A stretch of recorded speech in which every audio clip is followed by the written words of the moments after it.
La voix des possibles, une émission du révérend pasteur Alessandro Tossa. Jésus a entendu tous ces gémissements, toutes ces lamentations, il les a entendus. C'est pourquoi il m'envoie vers toi pour te porter son message. Ne crains pas, crois seulement. La voix des possibles, l'émission par laquelle l'impossible de votre vie se transforme en possible. La voix des possibles, c'est tous les mardis à 21h30. En ce moment même que tu m'écoutes, tu verras la présence de Jésus-Christ dans ta vie. Reçois ta guérison, tout simplement. Maintenant, au nom de Jésus. Suivez et soyez toujours connectés à Christ pour la transformation de votre vie. Bien-aimés, que le nom de Dieu soit béni. Je vous salue tous dans le précieux nom de notre Seigneur Jésus-Christ. Nous sommes toujours dans le même texte biblique de l'Évangile selon Jean, le chapitre 17, le verset 4 et le verset 5, que je vais encore lire. Dans plusieurs émissions passées, j'ai déjà lu ce texte, mais je vais encore lire. Jésus, arrivé à la fin de son ministère terrestre, a dit ceci dans sa prière à son Père. « Je t'ai glorifié sur la terre, j'ai achevé l'œuvre que tu m'as donnée à faire. Et maintenant, toi, Père, glorifie-moi auprès de toi-même de la gloire que j'avais auprès de toi avant que le monde fût. » Alors, bien-aimés, le thème général, c'est « Je t'ai glorifié, j'ai achevé l'œuvre. » Je t'ai glorifié, j'ai achevé l'œuvre. Et je disais, avant que Jésus ne parvienne à ce stade-là et qu'il dise « Je t'ai glorifié sur la terre, j'ai achevé l'œuvre », ça n'a pas été facile. Il a rencontré beaucoup de difficultés. Satan, les hommes. Et aujourd'hui encore, nous allons parler d'une autre attitude des hommes envers lui, le dénigrement.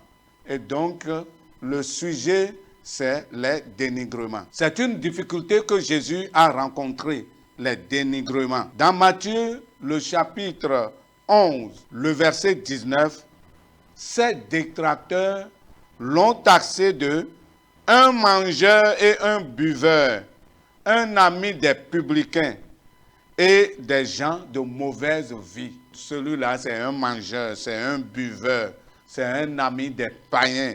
Et lui, il est avec les gens de mauvaise vie. Et quand on est en train de vous taxer cela, on est en train de dire aussi que vous-même là, vous n'êtes pas pur.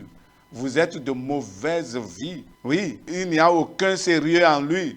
C'est un païen qui n'aime que manger et le boire. Il est aussi un pécheur, un homme de mauvaise vie. Et vous voyez, pour dire simplement ce que vous n'êtes pas, et pour vous dénigrer simplement et ternir votre image. Il y a des gens qui sont là pour ça, pour ternir votre image, dire tout de vous, sauf ce que vous êtes en réalité, il ne le dira jamais. Mais il dira tout de vous, tout ce que vous n'êtes pas, il le dira de vous, pour ternir votre image, pour salir votre réputation. Et c'est ce qu'ils ont fait à Jésus. Et dans Jean, le chapitre 8, le verset 48, ses opposants l'ont traité de démoniaque, que celui-là, il a un démon. Dans Jean, le chapitre 10, le verset 20, ils ont dit qu'il est un fou, un démoniaque.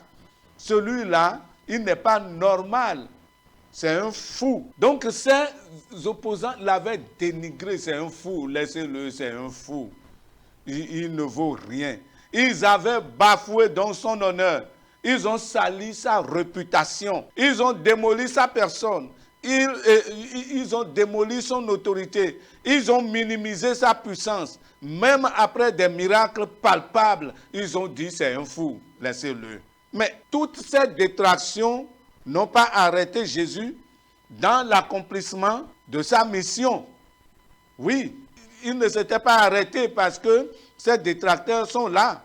Il a continué sa mission. Les détractions ne l'ont pas empêché d'accomplir sa mission et d'arriver à la fin. Le Saint-Esprit, par ma voix, parle à tous ceux qui se trouvent ou traversent en ce moment des oppositions, mais des dénigrements, des détractions.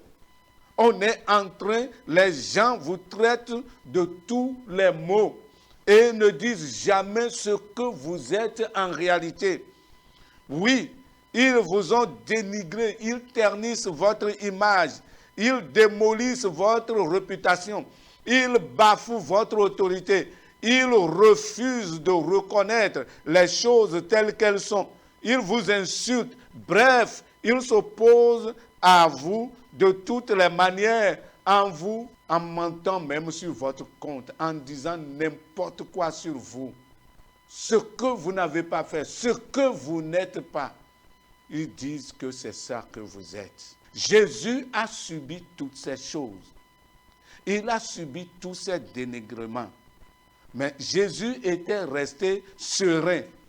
Et parmi tant d'autres, je citerai 3 attitudes que Jésus adoptait et continuait sa mission jusqu'à ce qu'il arrive à la fin et qu'il dise à son Père, je t'ai glorifié. Je t'ai glorifié sur la terre. J'ai fait l'œuvre que tu m'as donné à faire. J'ai fait, je suis arrivé à la fin. Gloire à Dieu. Jésus adoptait parmi tant d'autres, je vais parler ici de 3 attitudes. Première attitude, c'est la focalisation sur l'œuvre.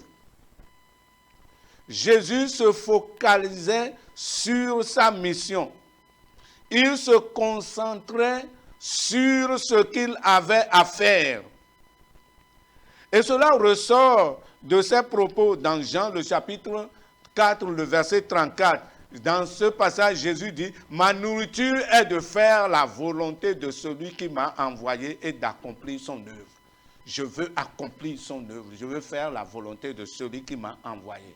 Que les gens soient en train de me dénigrer, que les gens soient en train de ternir ma réputation, mon image, que les gens soient en train de dire que je suis fou, ce que moi je veux faire, c'est simplement, oui, faire la volonté de celui qui m'a envoyé et d'accomplir son œuvre. Gloire à Dieu. Jean 4, 34. Bien-aimés dans le Seigneur, oui, la concentration sur l'œuvre à laquelle le Père, pour laquelle le Père l'a envoyé sur la terre.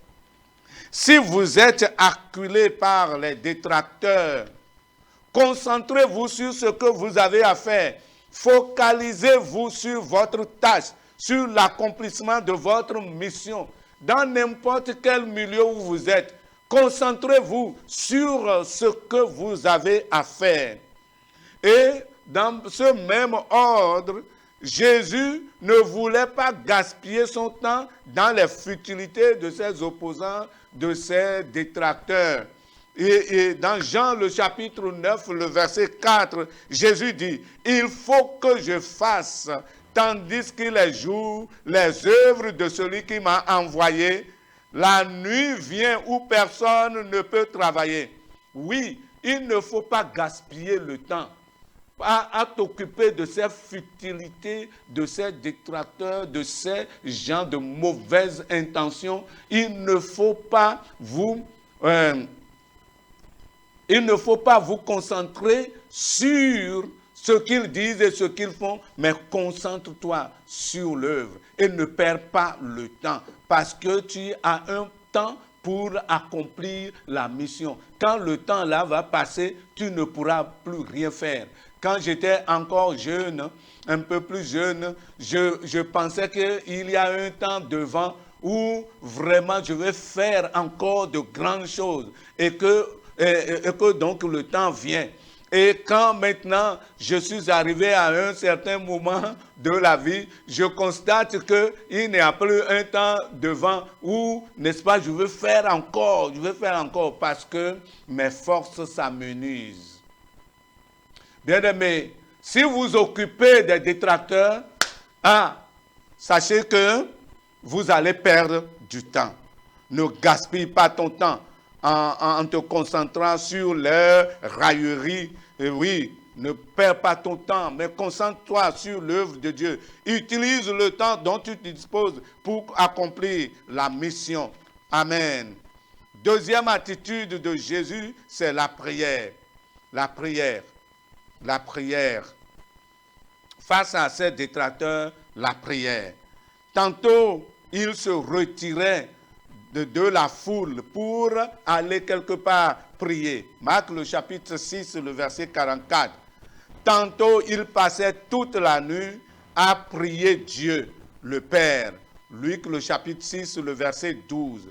Et mais tantôt, il se levait aussitôt pour prier. Marc le chapitre 1, le verset 35. Si vous vivez les affres de ces gens, oui, vous vivez, on dit n'importe quoi sur vous. On est en train de détruire votre réputation. On est en train de détruire votre personne, votre personnalité. On est en train, n'est-ce pas, de vous détruire, de vous démolir votre personnalité. Prenez le chemin de la prière. Allez vers Dieu. Parlez à Dieu de tout cela. Priez et priez encore. Priez le matin. Priez à midi. Priez le soir. Priez et priez encore. Et soumettez tout à Dieu. Et vous comprendrez, oui, ce que Dieu, vous verrez ce que Dieu fera dans votre vie. Amen. On va vous salir. Si vous bougez, si vous travaillez, on va vous salir. Mais ce qui est important, c'est que lorsque, qu'on vous salit et qu'on vérifie les choses, et qu'on trouve le contraire de ce qui a été dit, c'est ce que Daniel a vécu. On a dit tout sur lui, mais quand on a fait le contrôle, on a vu que tout ce que les gens là ont dit, c'est faux. Et ils ont dit maintenant, il faut aller chercher dans la loi de Dieu.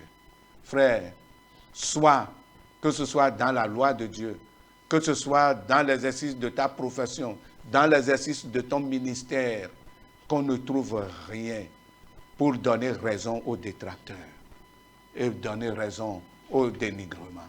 Oui, c'est cela qu'il faut. C'est pourquoi va devant Dieu, prie et prie encore et prie encore. Amen.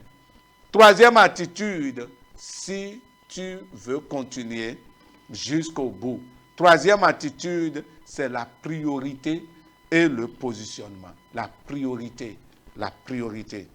Jésus savait définir la priorité et il savait où il devait être à tel temps, à tel moment où il devait être.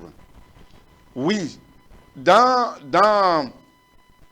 Marc le chapitre 1, le verset 35 à 38, nous avons appris qu'à Capernaum, beaucoup de gens avaient encore besoin de Jésus. Et Pierre est venu avec un groupe en disant, Seigneur, tous te cherchent. Les gens sont en train de te chercher. Parce que Jésus a travaillé là et a fait des miracles là.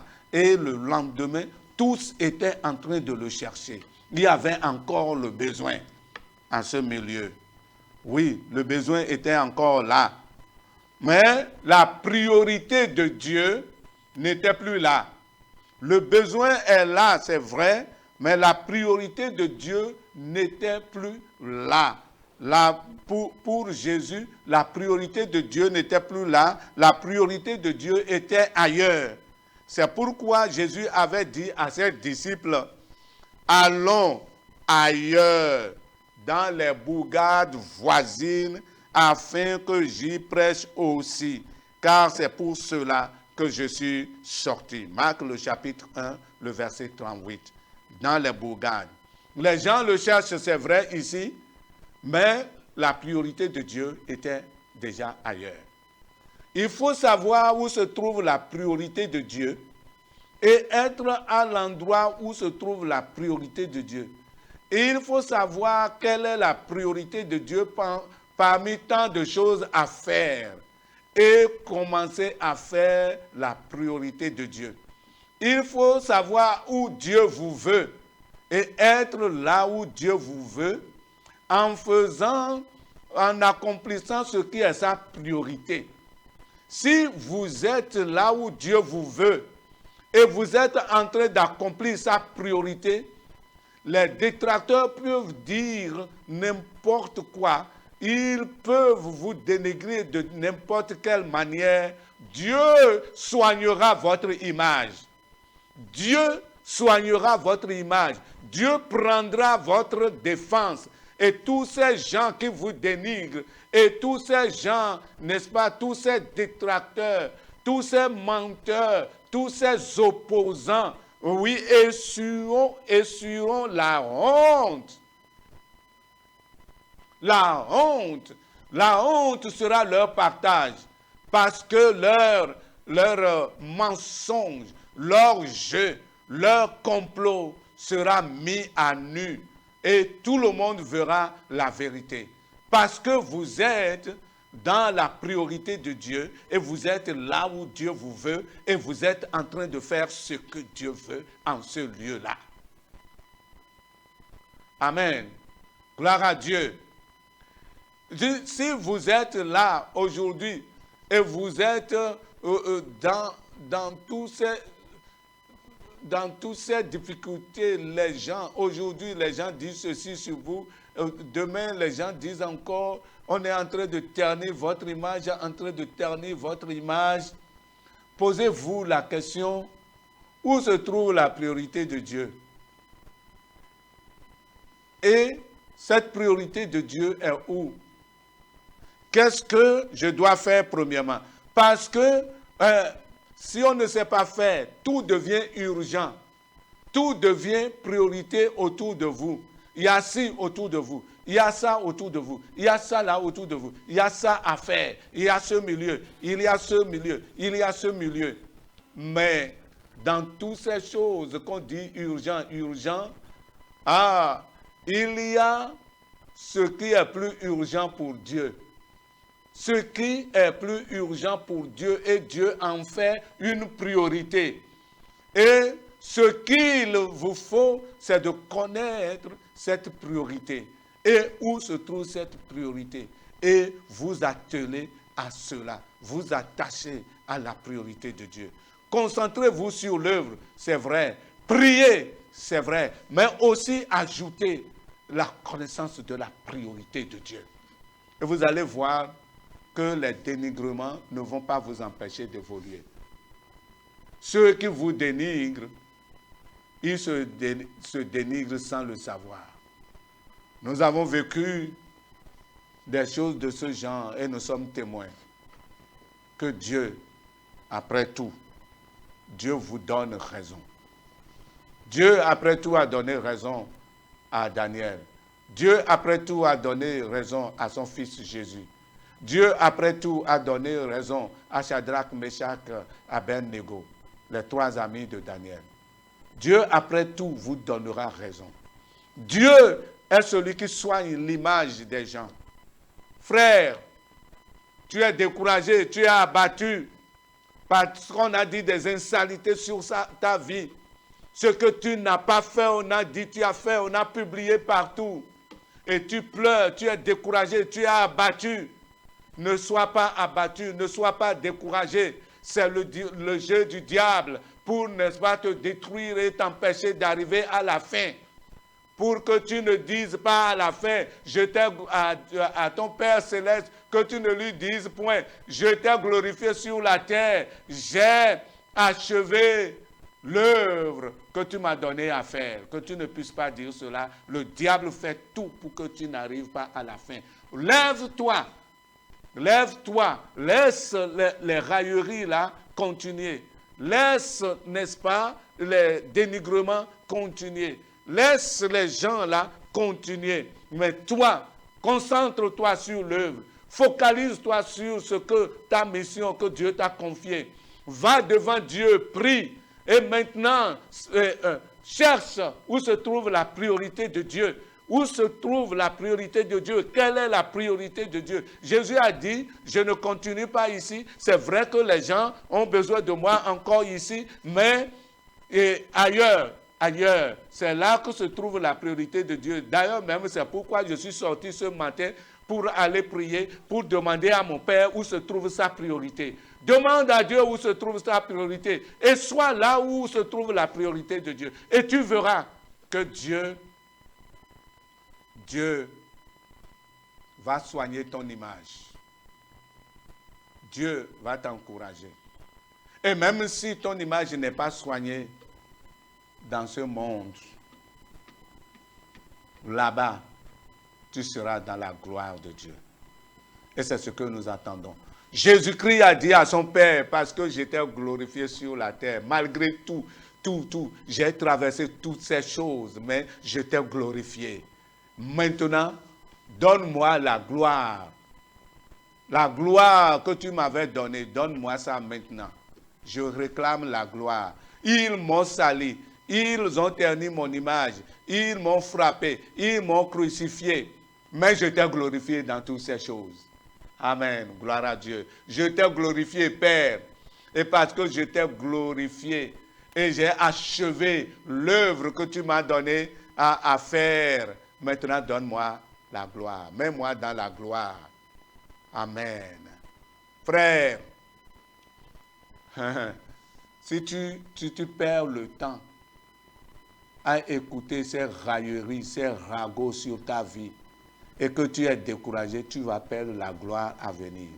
Et la parole de Dieu dit, la gloire à venir est plus grande, si je peux faire la tautologie, est plus glorieuse. La gloire à venir est plus glorieuse que tout ce que nous faisons et que nous voyons aujourd'hui. Que des gens soient ton ennemi, qu'on te salisse, continue l'œuvre. Sois focalisé sur l'œuvre. Prie encore. Cherche où se trouve la priorité de Dieu. L'essentiel, c'est que tu sois dans la priorité de Dieu. Où Dieu veut que tu sois. Sois là et continue. Tu verras ce que Dieu fera. Gloire à Dieu pour ta vie. Relève-toi. Oui, tu pleures, mais relève-toi. Tu es abattu, mais relève-toi. Tu es découragé, mais relève-toi. Tu veux abandonner, mais non, n'abandonne pas. Vas-y, reprends. Si tu étais déjà assis, lève-toi. Ne sois pas assis à cause de ce que les hommes disent. Regardez sur les réseaux sociaux et vous verrez les hommes de Dieu qui font l'œuvre de Dieu, qui prêchent la vérité. Regardez combien on les insulte, on dit n'importe quoi sur leur vie. Regardez combien on dit, ils sont ceci, ils sont cela. Oh, qu'ils sont...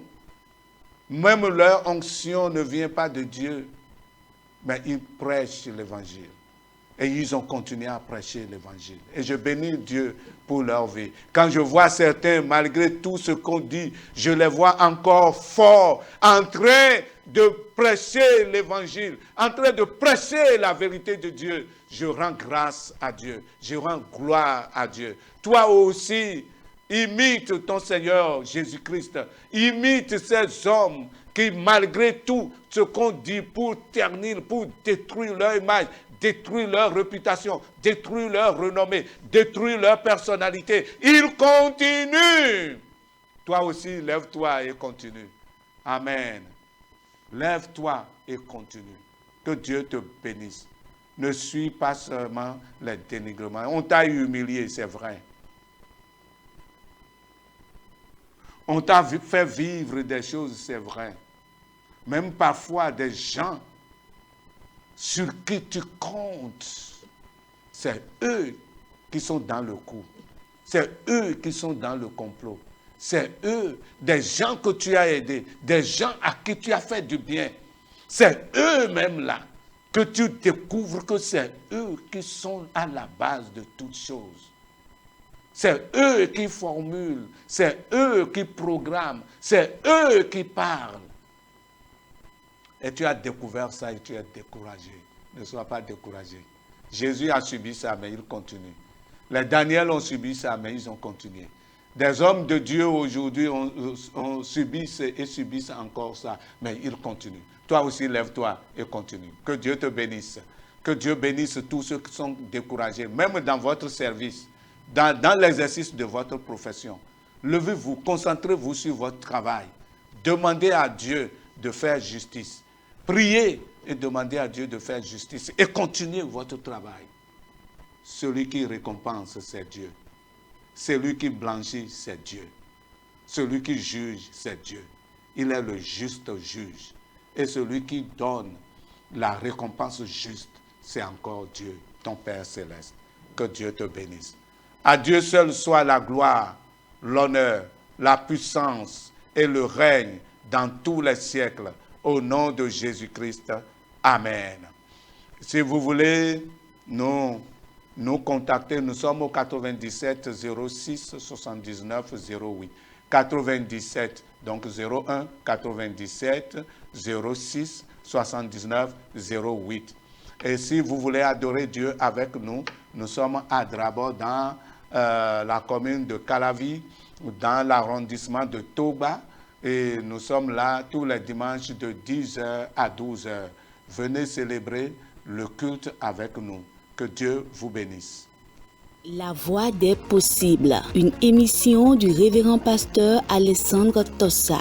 Jésus a entendu tous ces gémissements, toutes ces lamentations, il les a entendus. C'est pourquoi il m'envoie vers toi pour te porter son message. Ne crains pas, crois seulement. La voix des possibles, l'émission par laquelle l'impossible de votre vie se transforme en possible. La voix des possibles, c'est tous les mardis à 21h30. En ce moment même que tu m'écoutes, tu verras la présence de Jésus-Christ dans ta vie. Reçois ta guérison, tout simplement. Maintenant, au nom de Jésus. Suivez et soyez toujours connectés à Christ pour la transformation de votre vie.